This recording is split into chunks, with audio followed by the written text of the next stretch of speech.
class 7. Good evening, students. So student, we have completed the two chapter.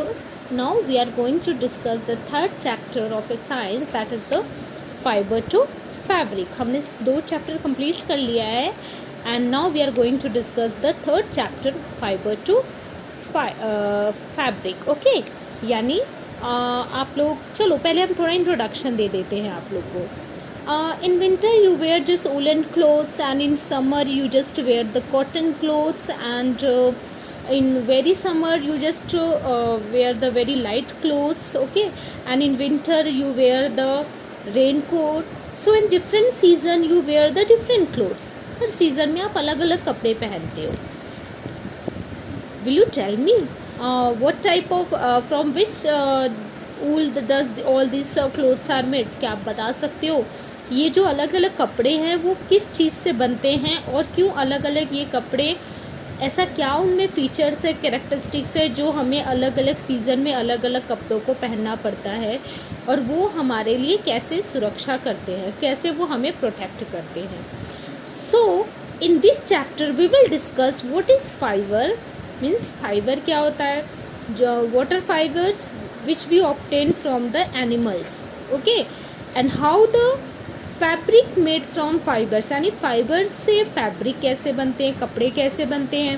पहले तो धागे बनते हैं, फिर उससे कपड़े बनते हैं. तो ये सारा process we will discuss in this chapter.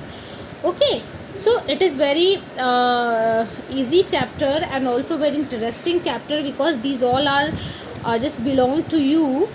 You are very fond of clothes, you all are very fond of clothes. So let's discuss how these clothes are made and what are the different types of clothes you wear. Okay, so let us study. In class 6 you have learned about the some fiber obtained from plants.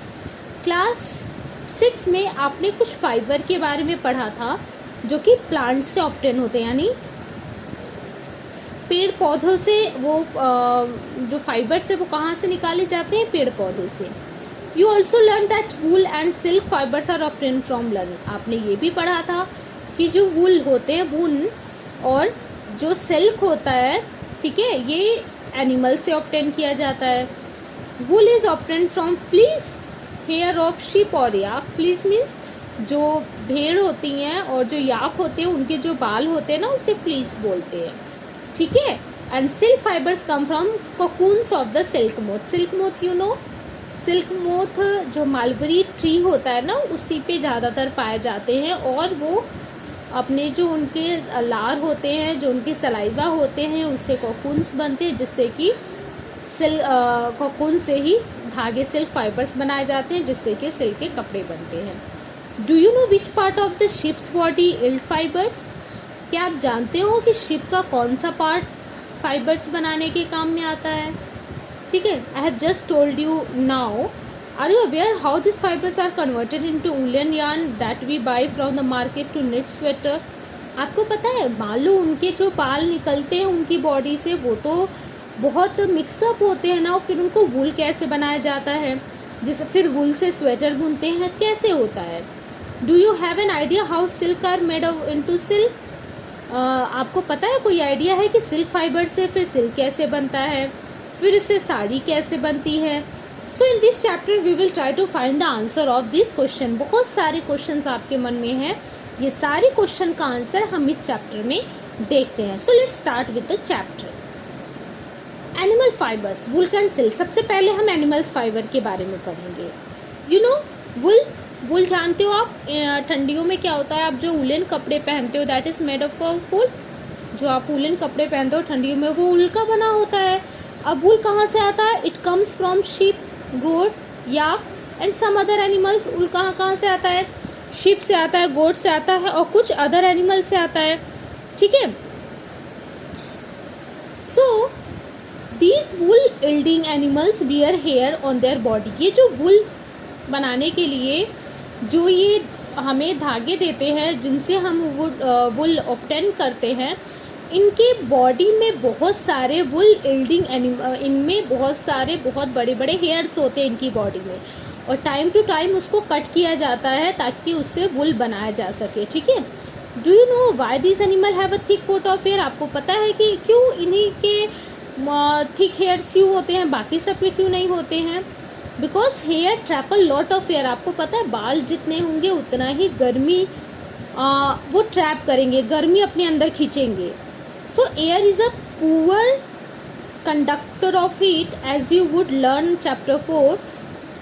अभी आप लोग को कौन सा good conductor क्या होता है, जो गुड कंडक्टर क्या होता है, जो हीट को, what is the good conductor that allow the heat to pass through them, and what is the poor conductor that does not allow the heat to pass through them. So hair keeps these animals warm. यानी यहाँ पे heat का bad conductor दिया हुआ है, poor conductor दिया हुआ है एयर को। क्यों? तो air is a poor conductor of heat. इसका मतलब ये है कि एयर जो है हीट को एक जगह से दूसरी जगह पास नहीं होने देता है। अब वो एयर नहीं जो एनवायरमेंट होता है, जो एयर इनके हेयर में ट्रैप होता है, ठीक है, वो क्या करता है, जब उनकी बॉडी में हीट आती है तो वो उसको बाहर नहीं जाने देता, उसी को ट्रैप करके रखता है, पकड़ के रखता है, जिससे कि उनकी बॉडी गर्म रहे। So here keeps this animals wall. इसकी वजह से हेयर्स उनके एनिमल्स की बॉडी को गर्म रखता है। Wool is derived from the hairy fibres.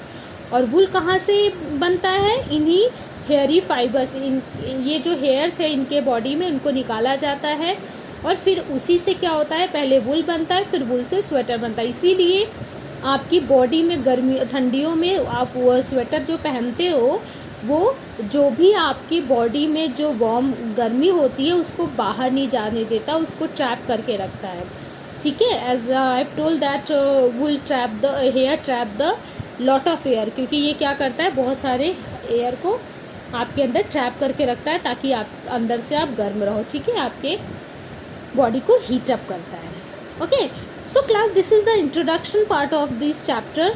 Next we will discuss in next class, that is the activity 3.1, and we will discuss more topics from this chapter, that is very important topic.